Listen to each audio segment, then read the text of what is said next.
గం గణపతయే నమః. హరి ఓం.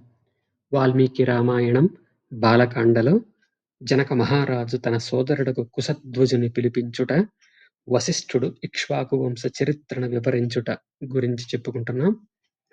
వారు సాంకాస్య నగరమున చేరి కుశధ్వజుని దర్శించిరి. పితప జనకుని సందేశమును యథాతథముగా ఆయనకు నివేదించిరి. మహాబలశాలురైన ఆ దూతలు తెచ్చిన సందేశమును కుశధ్వజుడు సావధానముగా వినెను. జనకుని ఆజ్ఞ మేరకు కుశధ్వజుడు వెంటనే మిథిలకు విచ్చేసెను. పరమధార్మికుడు మహాత్ముడు అయిన జనకుని చూచెను. ధర్మస్వరూపుడైన జనకునకు శతానంద మహర్షికి నమస్కరించి అతడు వారి అనుమతి గైకొని రాజోచితమైన శ్రేష్టముగా ఒక దివ్యాసనమును అలంకరించెను. మిక్కిలి బలశాలురను వీరులను ఆసనములను అలంకరించి ఉన్న వారును అయిన ఆ సోదరుడు జనక కుశధ్వజులు ఇరువురును మహామంత్రి అయిన సుధామనుని ఇట్లు ఆదేశించి దశరథుని కడకు పంపిరి. ఓ మహామంత్రి, మిక్కిలి తేజస్శాలి అయిన ఇక్ష్వాకు వంశజుడుగురు దశరథుని కడకు శీఘ్రముగా వెళ్ళము. అజేయుడైన ఆ మహారాజును ఆయన కుమారులను మంత్రులను తోడ్కొని రమ్ము. ఆ మంత్రి దశరథుని విడిదికేకి రఘువంశవర్ధనుడైన ఆ మహారాజును దర్శించి ఆయనకు శిరసా ప్రణమిల్లి ఇట్లు నివేదించెను. మహావీరుడవైన ఓ అయోధ్యా ప్రభు, మిథిలాధిపతి అయిన జనక మహారాజు మిమ్ములను, మీ కుమారులను, గురువులను, పురోహితులను మొదలగు వారిని చూడ వేడుక పడుచున్నాడు. మంత్రివర్యుని వచనములు విని దశరథ మహారాజు ఋషులు, బంధువులు మొదలగు వారితో గూడి జనకుని కడకు చేరెను. వాక్చతురుడైన దశరథుడు మంత్రులతో, గురువులతో, బంధువులతో గూడి వచ్చి విదేహ ప్రభువుతో ఇట్లు నుడివెను. ఓ జనక మహారాజా, ఇక్ష్వాకు వంశము వారికి గురువు, పూజ్యుడు అయిన వశిష్ఠ మహర్షి మా సమస్త కార్యములను నిర్దేశించువాడు అని మీరు ఎరుగుదురు. ధర్మజ్ఞుడైన వశిష్ఠ మహర్షి విశ్వామిత్రుని ఆజ్ఞను బడసి మహర్షులందరితో గూడి మా వంశక్రమమును తెలుపగలడు. నరేంద్రుడైన దశరథుడు రాజుల సమక్షమున మహాపురుషుల ఎదుట ఈ విధముగా పలికి మిన్నకుండగా, వాక్చతురుడును పూజ్యుడును అయిన వశిష్ఠ మహర్షి పురోహితులతో కూడియున్న జనకునితో ఇట్లు వచించెను. అవ్యక్తమైన పరబ్రహ్మము నుండి బ్రహ్మదేవుడు జన్మించెను. అతడు శాశ్వతుడు, నిత్యుడు, నాశరహితుడు. ఆ బ్రహ్మదేవుని నుండి మరీచి పుట్టెను. మరీచుని సుతుడు కాశ్యపుడు. కాశ్యపుని వలన సూర్యుడు వివస్వంతుడు జన్మించెను. సూర్యుని కుమారుడు వైవస్వతమనువు. ఈ మనువే మొదటి ప్రజాపతి. అతడు మహారాజు. మనువు పుత్రుడు ఇక్ష్వాకువు, మొదటి అయోధ్యాపతి. ఈ ఇక్ష్వాకు ప్రభువే కుక్షి ఎనువాడు ఇక్ష్వాకుకు పుత్రుడు. అతడు సర్వ శుభలక్షణ శోభితుడుగా వాసిగాంచెను. సర్వ సద్గుణ సంపన్నుడైన వికుక్షి అనువాడు కుక్షి సుతుడు. వికుక్షి సూనుడు బాణుడు. అతడు మిక్కిలి తేజస్వి, ప్రతాపశాలి. మిక్కిలి తేజస్వియు పరాక్రమశాలియు అయిన అనరణ్యుడు బాణుని తనూజుడు. అనరణ్యుని ఆత్మజుడు పృథువు. పృథువు యొక్క సుతుడు త్రిశంకువు. త్రిశంకు యొక్క పుత్రుడు దుందుమారుడు. దుందుమాదుని కుమారుడు యవనాశ్వుడు. మాంధాత అను చక్రవర్తి యవనాశ్వుని కుమారుడు. సద్గుణ సంపన్నుడైన సుసంధి మాంధాత సుతుడు. ధ్రువసంధి, ప్రసేనజిత్తు అను ఇరువురును సుసంధి పుత్రులు. ధ్రువసంధిసుతుడు భరతుడు. అతడు మహాయశస్వి, మిక్కిలి పరాక్రమశాలి అయిన అసితుడు భరతుని తనూజుడు. శూరులైన హైహయ, తారజంఘ, శశిబిందు వంశములకు చెందిన రాజులు ఈ అసితునకు శత్రువులైరి. అసితుడు యుద్ధమున వారిని ఎదుర్కొనలేక పరాజితుడై తన రాజ్యమును విడిచిపెట్టిపోయెను. రణరంగమున బలములన్నియు దెబ్బతినగా అసితుడు తన ఇరువురు భార్యలతోనూ మంత్రులతోనూ హిమవత్ పర్వతమునకు చేరి భృగు ప్రసరణమున నివసించుచు అతడు కాలధర్మమునందెను. అసితుడు మరణించినప్పటికే అతని ఇద్దరు భార్యలను గర్భవతులయ్యుండిరి. ఆ ఇరువురిలో ఒక రాణి తన సవతి గర్భమును నశింపజేయుటకై ఆమెకు కాళిందికి విషాహారమును ఇచ్చెను. ఆ సమయమున భృగు మహర్షి కుమారుడైన చవనముని పర్వతరాజమైన హిమవత్ పంతము పైగల ఆదరముతో అతడికి చేరెను. అసితుని భార్యలలో ఉత్తమురాలైన కాళింది పుత్ర సంతానమును కోరుచున్నదై దివ్య వర్చస్సు గల చ్యవనునకు నమస్కరించెను.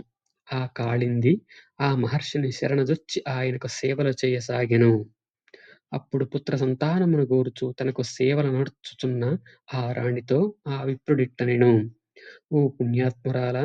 త్వరలో నీకు ఒక చక్కని కుమారుడు కలుగును. అతడు మహాబలశాలియు, మిక్కిలి పరాక్రమవంతుడును, గొప్ప తేజోమూర్తియు అగును. ఓ తల్లీ! అతడు సర్వశక్తి సంపన్నుడు. నీ సవతి ప్రయోగించిన విషాహారము నీ గర్భస్థ శిశువును ఏమియును చేయజాలదు, శోకింపకము. పతిమృతికి శోకించుచున్నదయు పతివ్రతయు రాకుమారియు అయిన ఆ అసితుని భార్య చ్యవన మహర్షిని సేవించి ఆయన అనుగ్రహమునకు పాత్రురాలై ఒక పుత్రుని కనెను. కాళిందీదేవి గర్భవిచ్ఛిత్తికై ఆమె సవతి ఆమెకు గరమును అంటే విషాహారమును ఇచ్చియుండెను.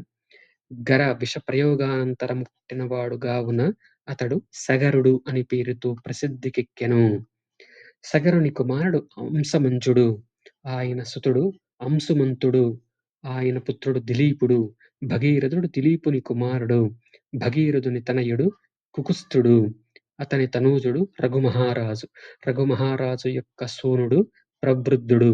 అతడు వశిష్ఠుని శాపం వలన నరమాంస భక్షకుడై రాక్షసుడయ్యెను. అందులకు ప్రతీకారముగా ప్రవృద్ధుడు వశిష్ఠుని శపించుటకై జలములను చేతబట్టెను.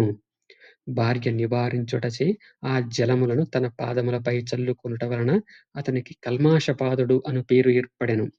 అతని కుమారుడు శంఖనుడు. శంఖనుని పుత్రుడు సుదర్శనుడు. ఆయన సుతుడు అగ్నివర్ణుడు.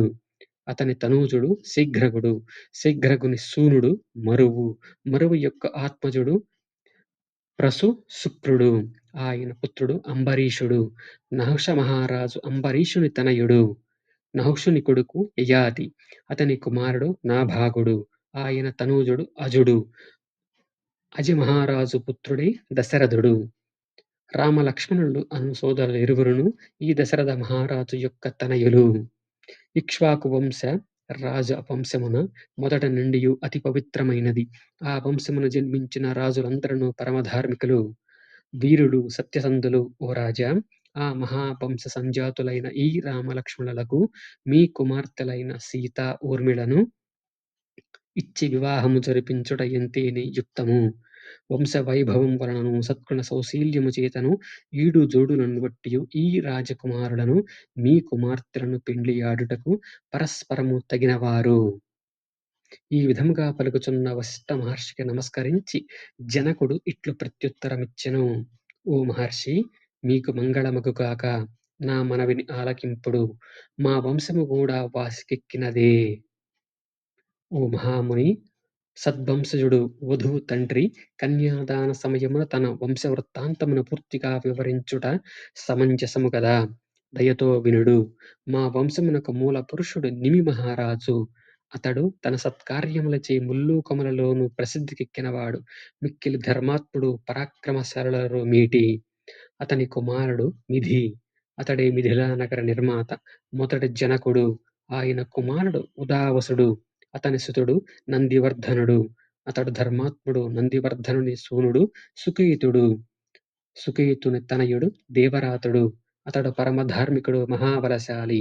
ఆయన పుత్రుడు బృహద్రథుడు. రాజర్షిగా వాసికెక్కినవాడు.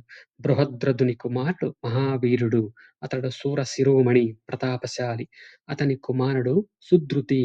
అతడు మహాధైర్యశాలి, సత్య పరాక్రముడు. సుధృతి యొక్క తనూజుడు దుష్టకేతువు. అతడు వివిధ ధర్మముల లోతులను ఎరిగినవాడు. పుణ్యాత్ముడు, రాజర్షి. దుష్టకేతువు యొక్క తనయుడు హర్యశ్వుడు. అతడు సుప్రసిద్ధుడు. హర్యశ్వుని సుతుడు మరువు. అతని పుత్రుడు ప్రతిందకుడు. ప్రతిందకుని సూనుడు కీర్తిరథ మహారాజు. అతడు ధర్మజ్ఞుడు. అతని తనూజుడు దేవీ దేవమీఢుడు. ఆయన కొడుకు విబుధుడు. విబుధుని తనయుడు మహేద్రకుడు. కీర్తిరాతుడు మహేద్రకుని సుతుడు. అతడు మహాబలశాలి, రాజర్షి. అతని పుత్రుడు మహారోముడు. ఆయన తనూజుడు ధర్మమూర్తి అయిన స్వర్ణరోముడు. అతడు రాజర్షి. అతని పుత్రుడు హ్రస్వరోముడు. అతడు మహానుభావుడు. పరమధర్మజ్ఞుడైన హ్రస్వరోముని ఇరువురు కుమారులలో నేను పెద్దవాడును. నా తమ్ముడు కుశధ్వజుడు. అతడు మహావీరుడు. మా తండ్రి అయిన హస్వరోమ మహారాజు జ్యేష్ఠుడనైన నన్ను రాజ్యాభిషిక్తుని గావించెను. మా తమ్ముడైన కుశధ్వజుని పోషణాది భారమును నాపై ఉంచి ఆయన వనములకేగెను. వృద్ధుడైన మా తండ్రి స్వర్గస్థుడు కాగా, నేను రాజ్యభారమును ధర్మబద్ధంగా నిర్వహించుచుంటిని. నా తమ్ముడైన